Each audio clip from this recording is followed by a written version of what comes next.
Na kiti motema muke na moli musa ntango yaka eskiti za la gade. Na ngape na kamwe na sala ba émission ndenge na ndenge jamais na mona yo ba cheveux rebelle na éviter ce que cheveux mo rebelle utini wapi. Mais ngape na mona mbokati. Ah ozanga matanga nzambe pambola yo. C'est au moins que bition sur ba congolais au bazali de bande mboka tozali il faut to kota matanga parce que bande ko ba biso. Cheveux na des rebelle mais na rebelle. Oza rebelle tokei. Tokei para kuruziza. Le cas président Kombo Kuruziza. Kuruziza. Aza mwana moto te po akosangai abongwa ni pete po awangana Nzambe ya le Nazarien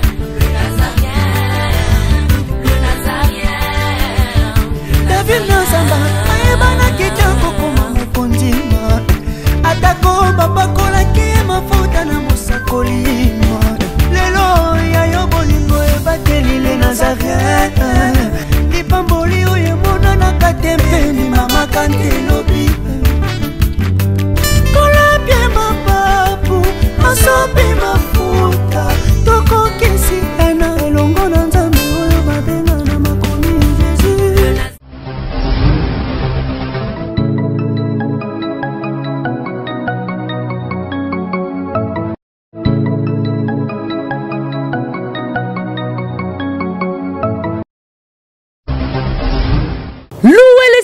Car il est digne de louange et d'adoration. Bien-aimé dans le Seigneur, le ciel est grandement ouvert en Belgique. Le 3 mars 2018, dans la Belgique, dans la ville de Molenbeek, salle V. Un grand concert gospel. Maman avec la servante de Dieu, Maman Alphonsine Ndjibou. Tozangate, boya ebele vraiment pour nous adorer, pour nous sanjola, pour nous binela nzambe oyo abongi na lokumu à partir de 16h à 22h. Et pour tout contact, appelez-nous au numéro 446 619 20 78. Bienvenue à tous.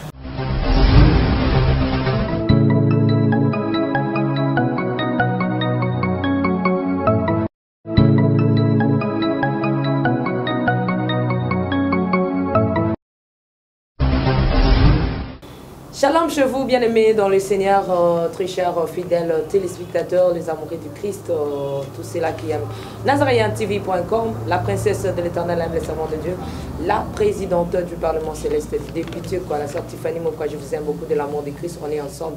Il n'y a pas de souci, Jésus-Christ le même, hier, aujourd'hui, éternellement. Croyez-moi qu'aujourd'hui, je suis avec le prophète John Ngefa, c'est lui, mon invité du jour, la mort de Jésus-Christ à Koufakala, à qui je regarde parce que les lots, ma position est changée. Je regarde l'homme de Dieu, je dis shalom, bonjour l'homme de Dieu. Shalom, maman Tiffany, députée au Parlement céleste. Ceux qui n'ont pas de baby, ceux qui ont bien lelo parce que tout cela là, ils ont les canaux de tout merci beaucoup, mais tu as combien de moi kilo na prophète. Na kilo ya 100 nini. Un prophète a toujours comme kilo ba tout. Moto so ba vérité ba tout ba linga kaite. Que kilo na sens que ba comme ko ba te ceux qui osaka ka prophète to comme politicien. Maman, mais le ko bini bozolo ngana zo kamona binu. Et chaque temps mboka ezali ko beba to ko kufa nzamba zo utiliser ba politicien te. Yo ko servant de l'Éternel. Mosali na nzambe, ozali évangéliste monene oyo ngana yebi yo. Hein? Alors nzamba zo utiliser nani? Azo utiliser toujours ba sali na nzambe ba prophète. Hein? Alors ce que lobi ngai lelo yo na commis toujours politicien maman Tiffany na kokama parce que rôle d'un prophète dans a trois rôles principal rôle nzambe baxi. Rôle d'un prophète est ni édifier, consoler, exhorter. Et troisième rôle du prophète, donner l'avertissement.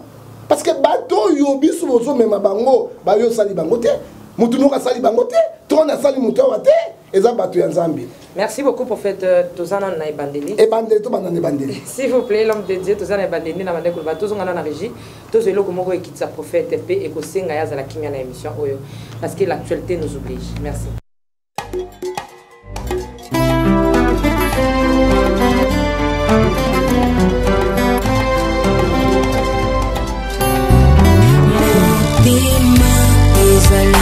kasi moko bapesaka na moto yo mingi nga na nzima napesa na masiya po ezali kita moto kati ya motema ezali ya moto ya oyo moto ekoki kopesa na bonzambe na yo na langwe bolingo na yo elobisi ngai oyo ozali mpo na ngai natali somo ya bato te kasi monene na yo masiya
Yes, I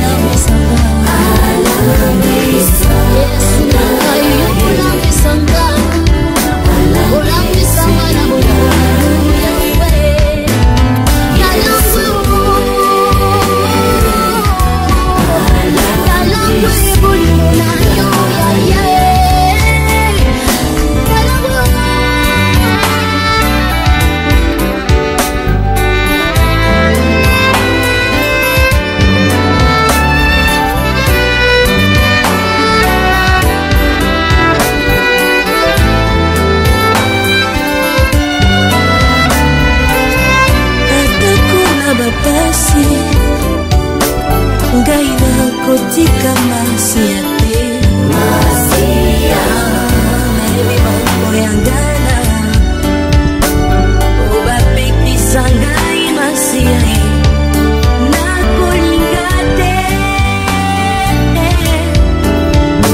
Ok, nous sommes bel et bien de retour sur ce plateau des Nazaréens TV. Je pense que cet élément fait plaisir énorme à tous ceux-là qui aiment beaucoup les Nazaréens. Parce qu'aujourd'hui, nous avons tout le monde qui est en Afrique du Sud et mata makasi. En France, Bozawa Pio. Mais Belgique, Canada, c'était Texas, Allemagne, Hollande, Finlande. On est ensemble, il n'y a pas de souci. Mais donc, comprenez pourquoi cette fois-ci, Afrique du Sud, il y a un peu moins les boussos. Et ça, tout dans émission table centre. Émission Tobing ça va autour de sujets importants, très capitaux sur l'actualité, pourquoi pas sur la Bible. Alors, l'actualité nous oblige de parler un peu. Et je pense que cet élément aussi a fait plaisir à l'homme de Dieu, le prophète John Gefa, ou Ekiti Moutema, n'est-ce pas? J'allais demander pourquoi noir, l'homme de Dieu. Maman n'a pas noir boyé parce que nous sommes matanga. Moi, en tant qu'un prophète, en tant que patriote, attaquez moi en boca. Quand je vois mes frères, bazo kufa le kula bantaba. Na we ulata malamu tifo na matanga. Alors ndingo mwana na matanga, na ngape na kamwe, na sala ba émission ndenge na ndenge, jamais na mona yo ba cheveux rebelle. Na éviter, si le cheveux mo rebelle utini wapi? Mais ngape na mwana mboka ti. Ah, ozana matanga, na pambula yo. C'est au moins que bitsion sur ba congolais au bazali de banda mboka. Tozali il faut to kota matanga parce que bande ko biso. Cheveux na des rebelles, mais na rebelle. Aux rebelles, cheveux rebelle, c'est matanga. Nous sommes les Africains. Hein? Tant aussi, moi, je suis dans africaine ou bien africain, et c'est symbolique. Hein? N'est-ce pas pour la on a un côté, na mona ka bunzenga, na mona ka babiloko, les babé ko lembo, les lois na moni ndenge musuna bi ali kamuzali. Tant bien matanga nzamba zoloko. Merci beaucoup. Toko t'a dit directement na vive ya lisolo na biso comment était disons culte ya dimanche les kanaki tikatotuna parce que yo pose en église ba te ba quand ça prophète John qui fait en église en église au ngana ebi to ça une surprise to quitter l'église na un certain dimanche un dimanche moko kaka mais prophète John Gefa ba culte les kindenge nini ba récolte ya ba offrande les kindenge nini tout ça nécessairement maman Tiffany. Donc, ça n'a bien reçu maman, oui, n'a bien maman parce que la bonne na yo, n'a bien maman parce que si vous êtes reconnaissant, na carte vie des amabé. Vous allez moko, où il y a l'accès à la télévision. Et chaque temps, na salle à moi boy, même aux étrangers. Oui, c'est arrêté au bengi tête na moni boy. Alors na moni na bi maman yo azali penza maman oyo alingi to kena musala. So na komi le lobo. Na John Gefa TV. John Gefa TV. Ezali yo participer na kata benga maman. Qui tete ko sa kiti ndeni maman. Omoni tozolo ba makambo ya mboka na biso. OK. Tango tondimi démocratie. Il faut fungola la liberté d'expression makambo ebele. Catholique tango azui mokano ya ko bimaka dimanche eza stratégie catholique pour nini soka la bi lundi bato ba ko église te soka la bi jeudi bato ba ko ya te pour dimanche eza mokolo biso ba chrétien to pemaka pour la kumisa nzambe c'est là mokolo la marche et puis la marche ya catholique tango pesa na catholique laïque nde ekomi affrontement yango biso pour na ko bangisa bao ya nzambe ba kufa lokola bantaba biso benga bango bantaba to benga bango moboleya. Donc, il y a un koufi, mon takotala, moboléa. Et les mangala solo, on a lingala makanza, on a eu sarabino, une bonne akisasa, une bonne akisasa. Alors, tout ça qui m'a culte, c'était ça qui samedi, pendant dimanche, tu accompagné catholique, na bandeko alingi, et mboka et tamolelongo. Mais je ne crois pas catholique, dans limite l'église, je suis catholique, et ça, c'est venu makamboka na guité. Bon, net qu'on prier samedi, je vis beaucoup des églises. Même l'église plutôt, prier samedi. Est-ce que vous ne voyez pas que perturber un peu ordre nabino, n'a pas sentiment nabino? Bon, maman a dit que dans ma bonne santé. Le prophète le plus pauvre du monde et le prophète le plus malheureux du Congo. Parce que na boya corruption, na boya kujwa kanyaka, na boya na teka mboka. Ce qui n'a ni côté mboka na kozoba million, kaka siko na kozoba million. Mais na moni ndiye babenga kote prophète John Gefa mama batu yo so bike yo za mutabuabu mingi mama abite mutabuabu na ngala so babenga polo mutabuabu bike prophète John Gefa za mutapolo se babengi yo oya oke poso banga polo en français lingala balobaka botelo bani lobane mudanini baloba na koki suko baloba susu nani te pardon yo lobana babenga ngo moto ya polo kasi nde yango wana oyo bato bakaniselaka yo ke yo ozali. Maman, première au coup de la Moukuna, Denis Lessé, Ngalasi, toute l'autorité de la ville. La tangue était dans le lobby, en vérité, Babé n'a pas de sabango, Basambo, Rambongaka. basa mokambo j'étais là tant que pesa bango ba brique ya ba millions j'étais là maman la populaire na makasi ko sakana te ko bona mpe na ta dire na ta fort na makasi na zalaki trahison ya mboka ba chrétien makambo yo sa na catholique ko pe ba catholique to boma ba catholique to bebisa ba catholique to détruire bon moi j'étais là tous les complots et je disais mais tu la réception te qui quoi boma ba catholique na so ko binengeni to ba ka ki ba mais puis je ba ro na ngo zakini ba mbongo zakini to ta catholique donc bunisa catholique même les lois ils ont tangama même marche à lobby mbongo tambolaki marche okuna mbongo tambolaki prophète John Gefa olobaka ondio zalaki wana nazalaka namonaka mpe bato nanga bazalaka na kati oyo babelelaka biloko tout par les preuves na puis ozomona nalingaki yango te parce que naki na intérêt ya mboka na intérêt ya mboka te parce que Congo ya mboka na biso mama Tifani tokozwa mboka mosuku ya Congo te Congo ezali patrimoine ya biso tokozwa mboka ya Congo te so leo tobumi Congo bato basili Congo ezokende wapi ezali ya biso il faut to défendre Congo lokola Israël a défendre ki mabele na ye ti lelo mais mokolo mabele eza Palestine mais azo défendre nzambe apesa kati na ye nasalaki namonaki nayebi oyo nyonso ezoleka oyo nayebi ezali grande trahison ya république.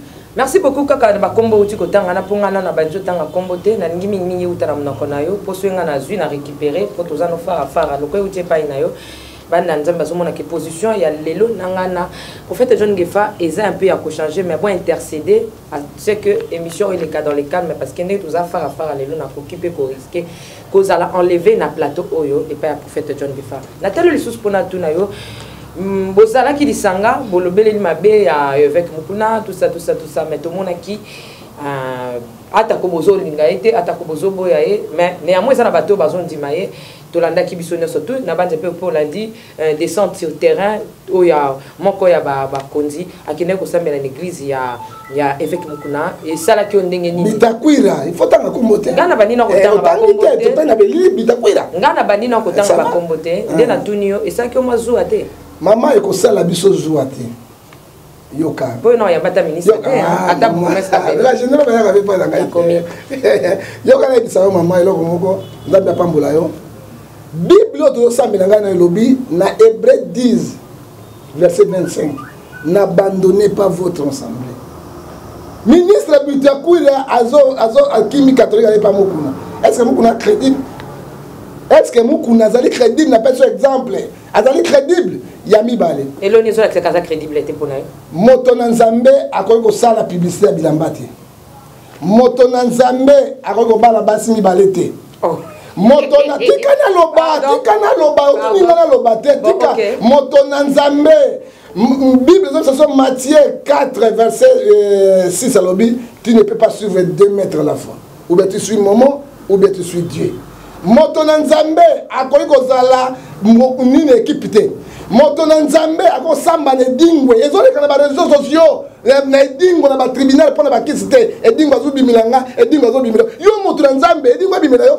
oza likolo ya edingwe moto na nzambe akopesa publicité ya yesu mais publicité ya nzambe te bumela prémisse bumela prémisse fibo na fika moto na nzambe akosala publicité ya banque te publicité na biso ezali ete yesu azwa lokumu biso tokita ya mibale bible ebisi biso polele nakokende malembe ebisi biso polele soko tangi na Malachie chapitre 3 verset 18 vous verrez la différence moto na nzambe abinaka te fibo nzambe apambola bino nani bachebi kuna renaissance vous semblez pour la non papa tozali carrément donc toi imiter Christ ça qui publicité à mon total Christ ça qui publicité à papa na ye na lola ozomona ngolo balikie donc ministre akeko sambe na bisika ya malongate akei na malongate parce que papa wana lelo azali crédible té et puis un pasteur azam mutelo baka maloba malamu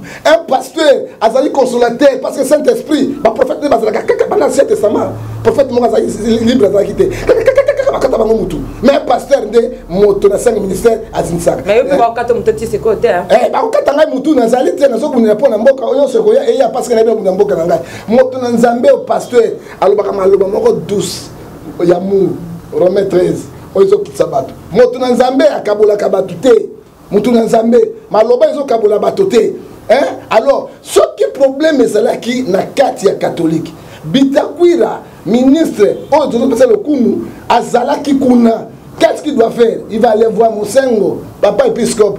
ma caméra aussi la tête. Ah non, il y a des membres du gouvernement, il peut négocier avec Moussengo, mais qu'on négocie avec Moussengo, et qu'on s'y batte parce que Moussengo a pour la population, pour la liberté, la libération à Congo, et que c'est difficile. À quel point c'est la baie, à quel point c'est à son bango. Non, il y a quel pas Mukuna, à ce qui ressemble pas Mukuna, mais il y a une église quoi Mukuna.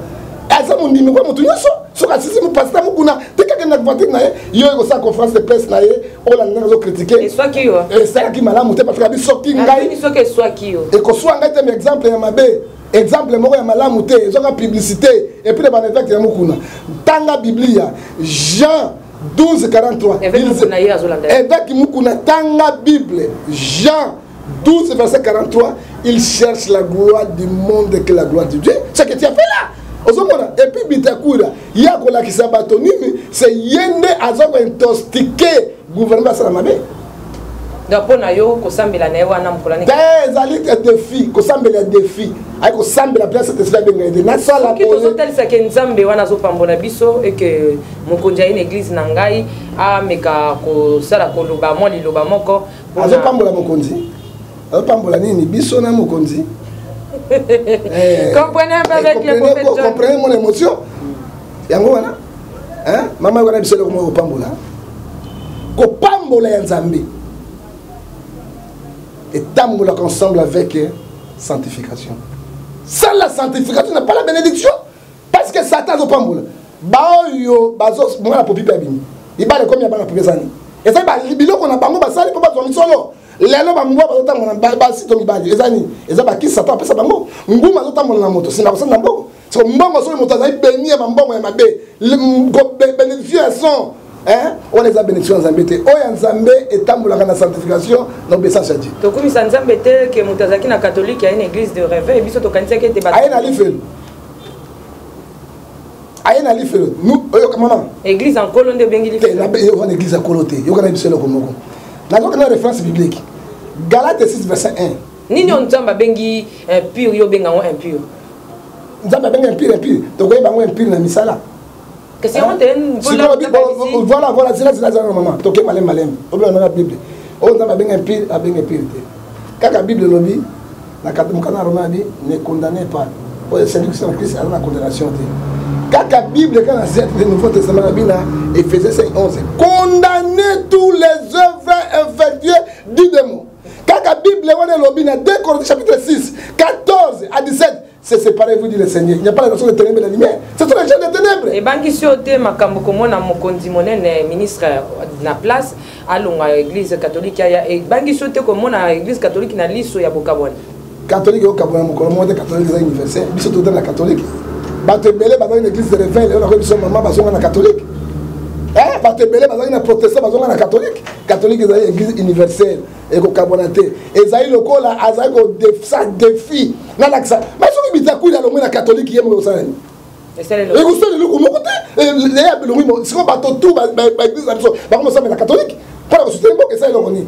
Ezaï lokola ngando akimi mvula akoyi na mai. Asa le lokote. Merci beaucoup to tala lisusu caméra to na prophète John Gefa analyse ni topé lisusu ni otala qui marche ya dimanche maman ba chrétien mouvement nyonso ba na koti musulman na yoki bango la conférence de bazo soutenir protestant canonique de ba kota mobile ezali mouvement moko ba église de réveil et kotipé bako sabangote bazana kati wana na l'église de réveil na koti baza ebele ta pasteur atambo ete bandimi ko sa balanda bango mondimi ali akate mondimi école ezate mondimi hôpital ezate mondimi azo balate mondimi akozata ma studio te akomi na 30 à 35 ans donc akomdima ka vanda po mboka ngo mboka ekoti na mopoto mboka mo poto yango wana mboka ekoti na mopoto ozomona nana kondima biloko na mama tango catholique atelemi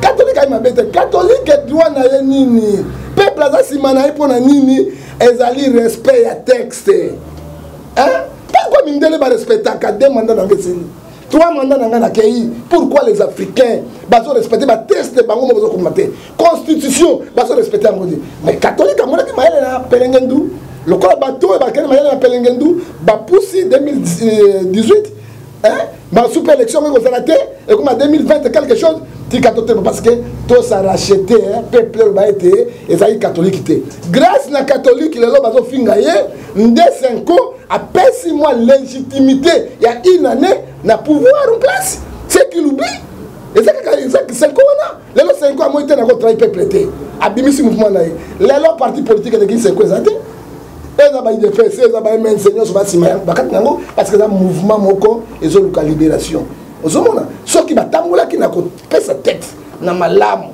elo et ce que nous voulons président de loba aloba ngai na kozala candidat à l'élection présidentielle ya 2018 te na ko tia dauphin na nga et puis na ko respect et si le komona makambo yote bitakwira zawana azoko tosike kuna mende pai tozonge pai olenga koya za ya na mbele mitu bale olenga koya azakuna mon vaillé oh mais tu c'est ça président moto est président Kabila.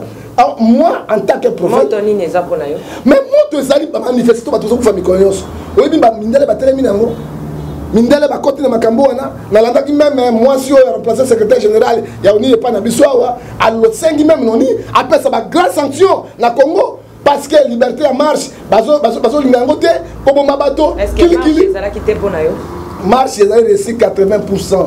Parce que bato babimi na ndenge moko na monate bato bazaki déterminé baso ba côté na catholique l'église mo muke tango babandi babimi même ba policier bazaki incapable ya ko battre la bango pe ba misi ba pem c'est pour cela ba coup de balle et le kaki pe bato ba kufaki mal c'est bima parce que bato bandi makete bato mboka na libération bandi ko libérer mboka na bango et to ko libérer mboka facilement soki ba konzi ba telemi ton président à lobby n'a kotia candidature n'angaité n'a kotia yangote et puis n'a respecté accord ya seko et puis ton élection et c'est ça on a mais papa John Gefa question na zo tunango na kimia surtout ngai na lingi question ngai yo kanate mais réponse ndé ya yo et yo kana ce qui na lobby papa John Gefa likambo oyo ya ba na bito zo tala ngate papa John Gefa na zo tala bien maman na zo toka parce que makambo zo le kanga na mutu parce qu'on a vu que aux autres questions bah tu vas question tu vas avoir réponse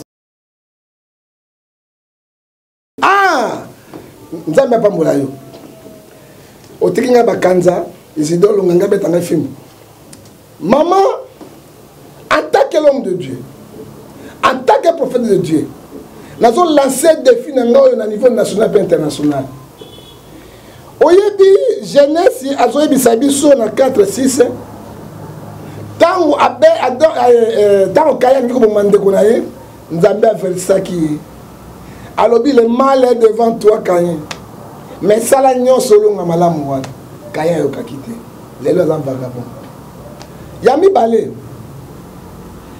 nazo loba yango tikela ngai tata 5 minutes na loba na kota na bosi na tunika question moko ko kasa ke na tuni mi bale ta tuni question moko OK maman na moni ba beret rouge ba ye samedi au moins 30 bis ya to 5 to bisango transco to 5 to nini na iba biloko nga bango te kombo basanjaka micro tout asala ba côté na lingwa ba côté na l'église catholique tout mais Dieu père génocide ezali ko se préparer na Congo ya ngai na yo mwana congolais génocide ezali na ko pesa exemple na yango un pays où la police ezali pour la sécurité ya bato na ba bien na bango pays oyo armée zali au cas de nini salemi bango ba pour intervenir un pays oyo zana honneur services spéciaux bazali sarma bazali des jeunes bazali et kotala na plein capitale ya Kinshasa oyo prophète azokoloba parce que prophète azako avertir le mal est devant le Congo génocide n'inga salema na Congo et ça commence à le faire ceux qui te font les sauter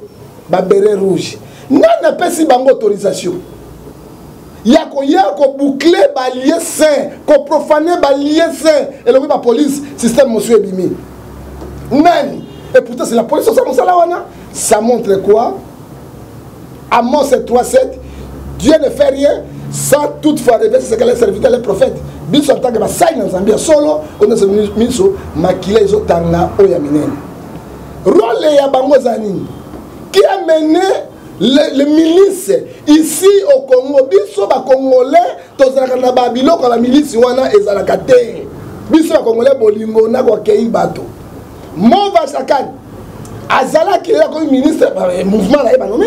Dans la salle mouvement, il va bérer rouge, voilà, va nommer Chadar Akei. Azala qui ambassadeur na Belgique. Avec une stratégie, il y a bateau et bateau Yémen, Iran, parce que Babylone connaît la kuna, aïe quoi porter en haut na katia pays. Mais qu'est-ce que signifie béret rouge? Je me suis dit na guié wana na kenente na mona na secrétaire général PPRD bateau sur rouge. J'ai dit à mon petit, signe rouge, c'est du sang. On prépare le génocide na Congo, on prépare du sang. Yami bale. Aïe appelle si bango, baye ko boucler. Ko boucler ba par assurance. Bah là-bas, il va payer $40, $40. Tant que tu as $40, ça fait 64 000. Na kusoma kwa ya 500. Na somi likava moi 500. Moi safu ya moi 1000. Na beti moi soupe na tolo. Moi la retraite na oli à 3 jours sans aye. Or que ba koma kuna boye. Maïla poloso. Après c'est 1000 francs, 1000 francs. Il y a pelengenu. Il y a poloso na pelengenu. Poloso na pelengenu comme on. Allez mais la polongolo ba ye nzamba bi zela. Aiko beta mbula epandi bango nenge pandaki ebiso l'église de réveil yawa na na protestant na monseigneur Marini otokima kiawa na tolo ba nati peso pesa position nati nzambe nda boyi makambo bazo sala. Que dit la Bible, Lamentation chapitre 3 verset 39 qui dirait une chose arrive ça que l'Éternel donne. Nzambe apandi bango Esaïe 45 verset 7 je donne la prospérité et je donne la diversité, c'est Dieu qui donne ça. Tant qu'on a la moni biloko wana, je plairai. Na ko pèse exemple. Na bokonzi ya président abalimana na kati na Rwanda. Aye ko former ba auto benga bango ba interamwe. Qu'est-ce que signifie interamwe? Na kati na monoko ya Rwanda. Kenya na be Rwanda te tikanga na balane mongala oya solo polo na polo boyo na sabenga ini baba nini Kenya Rwanda okabango ba rere rukuru amboka wala pardon zande bon c'est bon maman siko babenga bango ba interamwe nana misi ba interamwe et na to lakisa ba congolais nyoso ba na zo toka pona Congo frère na zo toka pona Congo intérêt Congo. Tango a formé bango qui dit à Kinyarwanda. Ils sont hommes forts. Hommes forts. Sans qu'on sentit fort nos alliés milices wana au to benga interamwe. Interamwe montasala mo président Abiyarimana. Na 1992. Abiyarimana aliko kufa na 1994. Et tango ya kufi ba interamwe nde basali génocide oyokaki na kati ba Rwanda. Oyo Tutsi na Hutu bazali ko bomana et les millions de gens sont là. Les lois na kata génocide wana. Tokei par la Kuruziza. Le président Kombo Kuruziza. Oyo président wana. A quelle élection de mandat? Deux mandats babi bon constitution lobby deux mandats si. Aye ko tia trouble. Aye ko bimisa mobulu. Baye ko voter Nama kasi na ngo ayiko bimisa ministre na abena ngo imbondere kiru imbondere kure za ni soki ozui mutu yo opposant oya zo ko telema boma ye merci papa John tozonga na régie tozo élément moko po ba mo ezo bima ezo ba mo polo sauter ba pelengenu te mais aba mo oso avotanga yango il faut bien tourner la langue. Retournons à la régie et on se retrouve pendant que le prophète John Gefa azana cour mobimba o azui azotanga yango cour mobimba zali apa on s'est occupé à retenir ba mo wana correctement et puis on se retrouve juste après. Merci.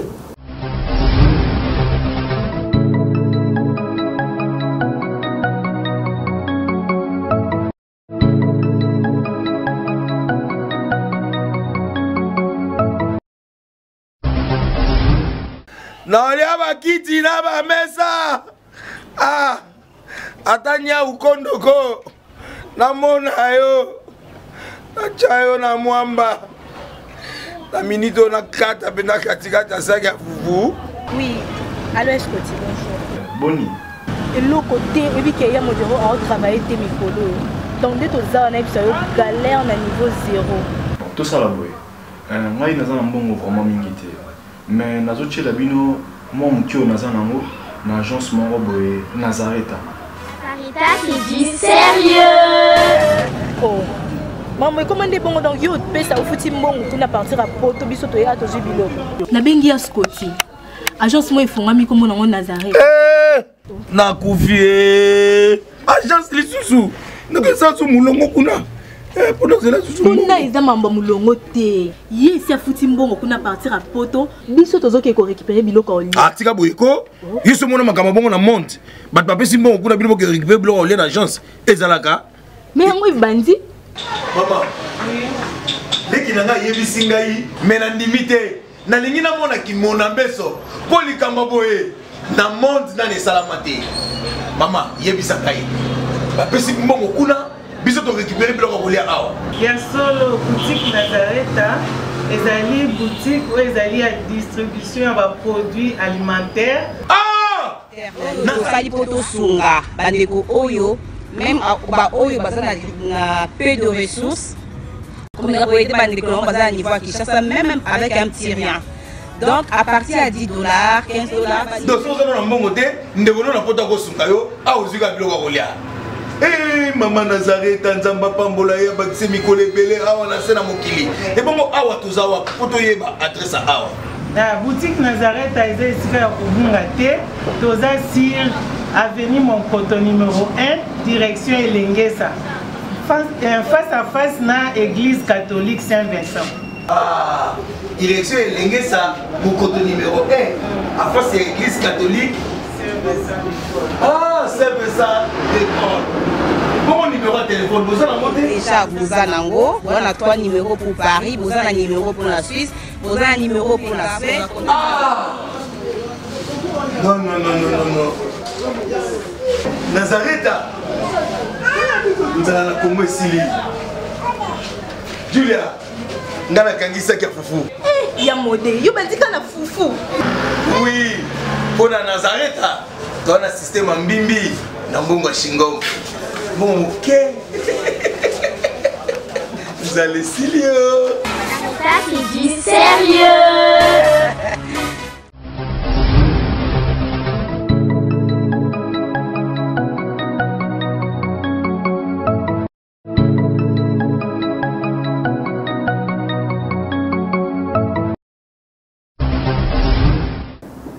Merci beaucoup, bien-aimés dans les Seigneurs. Toujours dans l'émission au table sainte, dans mon Seigneur Nzambi, le prophète John Gefa, la mort de Jésus. Alobaka Akufa Nae, Kalaluka Mutuni, Nyakoko achevé à Prophète John Gefa, s'il vous plaît. Nazo Sala retour. Ok, merci. Je pense que total bino cette fois-ci, parce que prophète John Gefa Azaki, Alobia la leçon, il y a ça. Il faut à la face, il y a caméra. Ozaki na moni ni prophète John Gefa. Kindembo kimbondere kure yoka kombo ya kindembore kure donc kurureye donc soko zumo to kurure mais président ya bango nini o to benge kuruziza yoka bakombo na monde kuruziza kimbondere kure hein lona bango so kuti kanga beta boma to yebi massacre na Burundi to yebi yango to longwe wana mama Tifani pona kwena na babere rouge na biso pe na fungola bato. Tout le monde qui est président en fonction. Azala qui est armée. Azala qui est armée. Azala qui est services spéciaux. Azala qui est la police. Charles de Lecoudé. Abimi Asaï Milici. Oyo et Boma qui battent la Côte d'Ivoire. Aujourd'hui, la nature nous conseille. Où est Gbagbo? Où est Charles de Lecoudé? Azala CPI. Nous avons 2 CPI. CPI à Mokili, na CPI ensemble. Tolongwe Kuna. Na bateau na Côte d'Ivoire toqué na Brazzaville ça soit élection l'Issouba du président l'Issouba en fonction ezali habitude de président africain l'Issouba en fonction abimisi ba unité na yé alors ba ministre na yé Sassou abimisi ba Cobra alors Pasteur Toumi ayiko bimisa ba ninja Nyonso affrontement na Brazzaville. Fondateur, il y a milice, il y a ninja, ezali Pasteur Toumi. Mais Toumi, on bozo kawana, comment on est peut-être Toumi de? Comment on est Frédéric Bichamou. Donc Toumi, ezali le quoi, messager à la rue. Donc ezali église diabolique, satanique. On va bien Nzambe, nde ezali mystique ba ko tia ntumi ay ko munisa Sassou et Sassou na ba cobra na ye nana lisuba toyokaki ba milliers de morts oyo esalemaki mais moi nazo bisa bino pe nazo conseil bino boy ba biloko bazo sala wana ba ministre privé wana ekotikalaka jamais kobosana bazali crime contre l'humanité, crime contre la nature, crime contre l'humanité. Et puis bipa ignos parce que les pas crime universel. Qu'est-ce que c'est crime universel? Ata okimi Congo, okimi Angola, okimi wapi bako kangayo bako sambisa yo. Mino chefisi azawapi? Azawapi. Deux. Tozo ipona kosukisa. El batel oyo ba bere rouge ba ina mission. Mission na bango neza milice privée ya PPRD ba iba uchi wapi mais mon vasakani na ina bango fondateur na bango mon vasakani tanga sali milice wana directement pesa bango ordre nini okuti mupe na sutani kanga beta to beta iba kanjela ko mokote boma sala otuzongo na Kinshasa. Alors moi en tant qu'un prophète je perds de la génocide aux côtés de la Congo ba congolais ba fungula miso et je demande président de la République azawana biloko ndengi wana yozo mona ozana armée ozana garde présidentielle ozana nyos mais bato moko babimi na ba chapeau rouge soi-disant bango ba beret rouge est-ce que tu na ba beret ba sapé ba parachute de bazali wate et donc ça a été moi vasakani ne marqué ba ministre intérieur ayena batuana le col ezalaki na et pas kuruziza a recruter au msumoti pour recruter bango. Merci beaucoup nalvandaki causer la réponse wana mais je ne sais pas sur question na tunaki et zalaki wana ou bien za eloko ko bakisa totoleka na ko bakisa ngombo et papa totoleka Kongo fungola miso parce que biso en tant que prophète sans Yabel ya mutu moko le pa nzambe makile za liboso parce que atana tango ya mobutu na batango to mona ki biloko te baina ba bererouche ko ba ma congolais mais lokuta nzambe azali na kati ya Congo. Est-ce que c'est vrai nzambe azana kati ya Congo parce que to mona ki même attendre comme encore congolais akata ki bible parce que a commune na suka lobi azon timal susute parce que ba congolais ba belela kaye sous trop mais oyo komi koleka oyo ndenge à chaque fois ndenge ba situation ezokende. Est-ce que prophète tozana est-ce que ko confirmer ce que nzambe azotala kaka Congo azana kati ya Congo ton kolo akei côté mususu azotala be ba paya pour makila ba congolais ezoganga te on dirait bon maman ko bisayo Congo ya mboka moko oyo nzambe avandaka ndi abimaka parce que na mona mboka moko te na monde na tamboli mo ebele na tongo bato ba défili pa na poko ba ko futa mboka na mona na mboka moko na mona tambola te bato ba liaka kola fu mo 5 personnes 10 personnes na mona na mboka moko te oyo kubra batie masangu pe soko leki soko vimbi ba ngumvungule soko le yango leki rendez-vous na toilette na pompe kaka na Congo soko na Brazzaville obinzamba nzamba azali soko na Brazzaville pesi mwana lipa sa bere loko na kati akolia te mais soko na Congo lipo il a eu 4 jours opesi mwana ah na mwamba kaka ata mwamba te mama kaka pa atali kaka boba ba mangula kosa quoi mboka oyo et le pays le plus riche nous vivons par la grâce de Dieu ceux qui montent ba nzambe zo sala te nzambe azo sala o ezole ka oyo moto nzambe zo pesa ba ko monta 100,000 kaka nzambe asimi mitema na bango azo sala musala tozana nzambe parce que pays le qui Congo la ressemble les athées et les États-Unis liboso na monde c'est Congo démocratique on a beaucoup mis nzambe parce que biso za béni te toza béni mais batunde bazoko besoin bénéfice mais ba bénéfice na biso na ba mboka ba paya ba so riche nango ba ko misa mboka na bango mama zina si sana no boy obinza ba na Congo tozo comme kita tala avion ya biso tozo tambola nango so ba pesi to era laboratoire milinga tout tala avion rwandais ezali ba même avion ba président américain ba tambola même avion ba français ba tambola mais tala ya biso na noa tala ville ko ya Kigali tala même Burundi oyo bazali na matière première ata moko te kota ezobima o ville na bango lelo na Afrique ya par Kelton na Afrique du Sud Rwanda première bazola biloko wana ya biso yango toujours ba été congolais debout o ba Rwanda Burundi Uganda Tanzanie bazwaki to récupérer yango na élection libre démocratique to pona ba kondia sika mais boy ba ba to ya pelenge Mosakoli omibengi Mosakoli li so ankolo tikana tuno 3 questions pour to sukisa na émission mokola lelo liso encore les ali koloba makambo oyo ezoya komona makambo ezoya pe monoko encore ezoloba makambo ezoya nde bino basakoli eza bongo te eza bongo mama et bongo tango bomoni ete kola tel saki bino te po ete ko prévenir na ekolo to pe na mokonzi wa ekolo ete accident esengelaki kosalema na bandi toyebi yango cortège ya mokonzi esalaki accident mbala moko te esalemi na bakongo esalemi na Zambie basakoli boza po babenda bino mais basakoli babenga biso ndenge nini maintenant nazali chef ya maison service c'est pasteur Mogalou mama okomele biso na place tokokota te bango bakondima biso te nde tozali boye bango balingi bato ya lokuta e tala na biso eloko moko omoni likemba soki omoni likemba mopepe ezosala makasi bana babandi kokweya yeba mama kokweya ce sont les signes forts j'ai dit au président de la République attends moi je suis pas battu bah voyez je suis pas alors ministre affaires étrangères na ye la ministre na ye parce que eloko moko ezali boso omoni nzambe amemaka mokili na babilongi bale na ndenge ya molimo pe na ndenge ya nzoto omoni nde tovandi na mokili oyo biso tuto balocataire ya Jésus ata otongi immeuble oyo immeuble na yo mabele ya nzambe mabele ya nzambe ata otongi bamasuwa otie yango oyo nasombi libongo na ngai non mai wana océan mer eza nzambe on a sombi zamba na zamba ya nzambe to ba locataire yango tanto kufa tokota kati nango ezo na kisate mama pona suki sa ete nzambe azu kongo maboko akosala eloko moko na Congo oyo bato ba kosala forte toza na yoka 2018 ya komona na marche ya le 25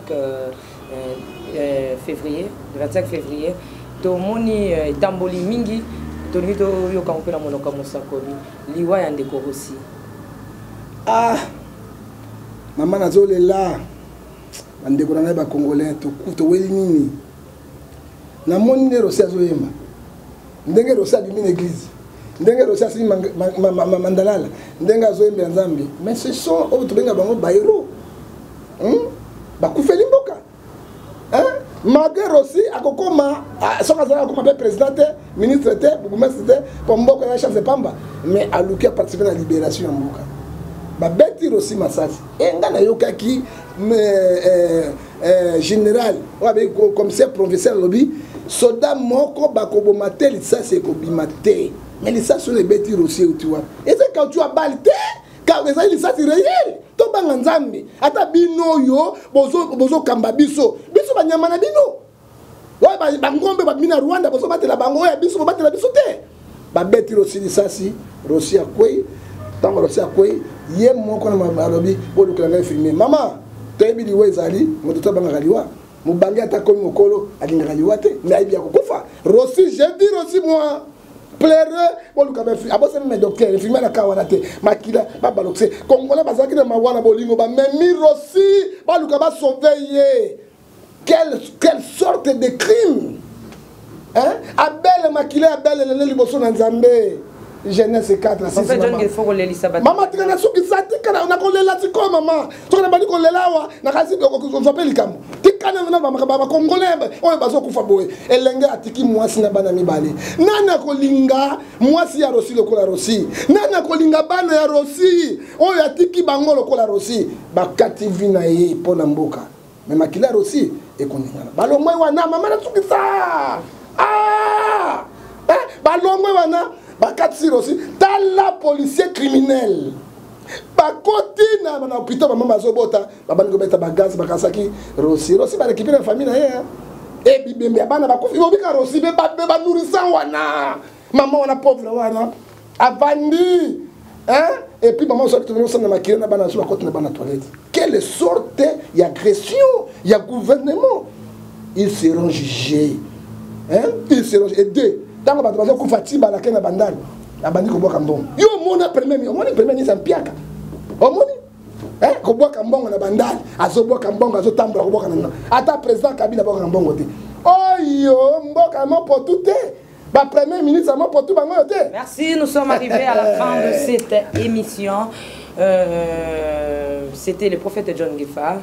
Yewana alingi aipse biso siko question ya suka azotalela makambo oyo na lisu prophétique ndenge nini kola tout ça pour ça ainsi dit les seigneurs par rapport à l'opposant na biso lokola ba papa na biso Moïse Katumbi Chapwe ba papa na biso baza ebele o bazali pe kokamba moko même du côté pouvoir même côté opposition otaleli on a lisu nini maman otala lisu prophétique na ba makambi balé ya opposant pe na ba pena sous que ça pona eloko ya na mboka omoni Deutéronome 29 lobby les choses cachées sur l'internet il répète ça que serviteur.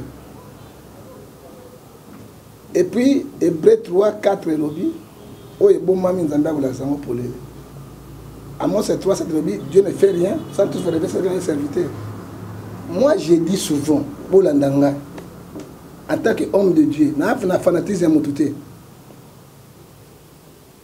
moto abeti maman nangai abeti papa nangai abeti mwana nangai abomi mwana nangai na copine ide Bible lobby 2 Corinthiens 6 verset 17 c'est séparé pour dire le Seigneur pas sur tous les lelo c'est Rwanda en tête lelo ba rebelle ko eli biso ba agression ba tozo kufa ezali Rwanda na Burundi na Uganda na Tanzania siko elobi nini wana hôtel na lisu prophétique na so ba lisu prophétique pour nos wa pouvoir hôtel na Nzambe na peuple te bon peuple ne potaka bango il faut aller chez Rwanda.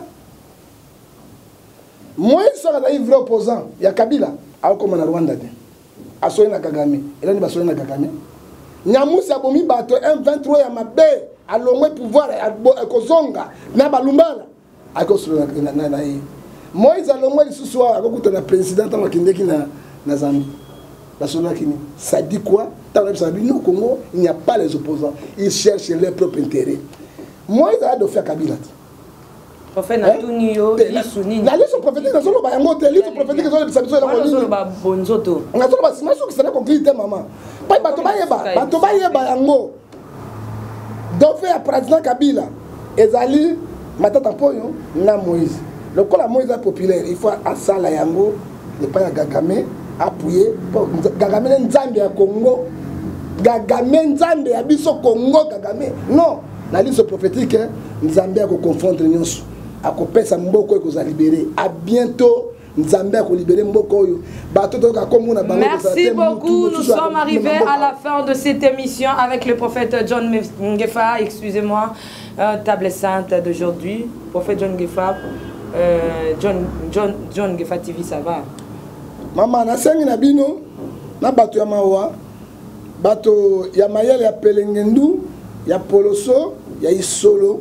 bakanga TV na ngai c'est le côté bato pe boso mama na sa fungola mais baboni ba mingi te mama na sengi na bino mama Tiffany bo s'abonner mama Myriam bo s'abonner ba pasteur na ngai bato onso bo s'abonner ya mibale ba journaliste onso ba kimi ngai on na pata ofuta bango te bato amite mama la na pata engagé na engagé mama na ofuta ote mama député le suna ofuta ote mama na français milene no babo on a olata ba jebola te alors na bino bato onso mote mama lamu attends contribuer à misolo na yo te mais contribuer quand même l'abonnement. Au compte à s'abonner et que ça la madame. So bien dans basi moté manayo. Pour sunga, to fu taper moi bateau et ba kei to ngachi ba dans sous Nzambe. Numéro de téléphone. Numéro de téléphone nangai okozonga na 00243 89 610 49 41 WhatsApp Imo Viber numéro musu 00243 maman sou que ça mi balete 0081 la bossa ni pe 807 26 78 oya sou 00 99 49 137 na mbote na repesa mutombote tetane na toki yesu kata oyo ça va s'abonner bo pisa mbote restez toujours branchés ça va abonner ba fana na ba prophète John Ngefa pona Congo maman nazo wela Congo nazo toka we pona Congo soki nazo toka pona Congo ata mboka pas c'était mboka mo babi mo potu mboka mo potu ngo donc tu vas s'abonner ta fantine mo potu ngo wa boy ko s'abonner pas prophète John Ngefa s'abonner non na les Nazaréens s'abonner non na les Nazaréens s'abonner non na les Nazaréens nzamba zona lokumu prophète John Ngefa zo boya ni ba abonnement mais abonnement te mo potu ne longwa mo potu restez branchés sur Nazaréen TV aussi soutenez l'homme de Dieu John Ngefa TV à bientôt ciao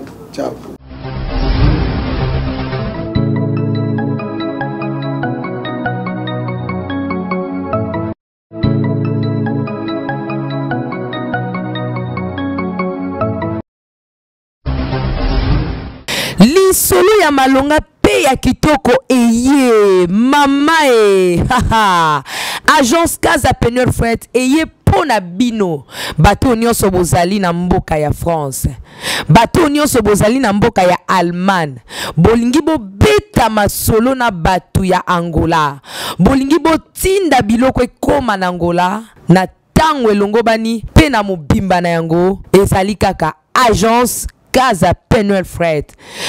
Tinda mbongo na yo to pe tindela bandeko mbongo na biloko na Angola na agence Penuel Fret.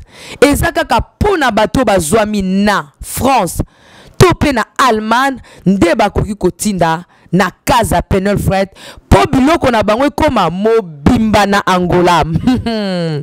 Yoka lisolo. Pour tout contact, appelez. Bienvenue à tous na Casa Penuel Fret. No comment.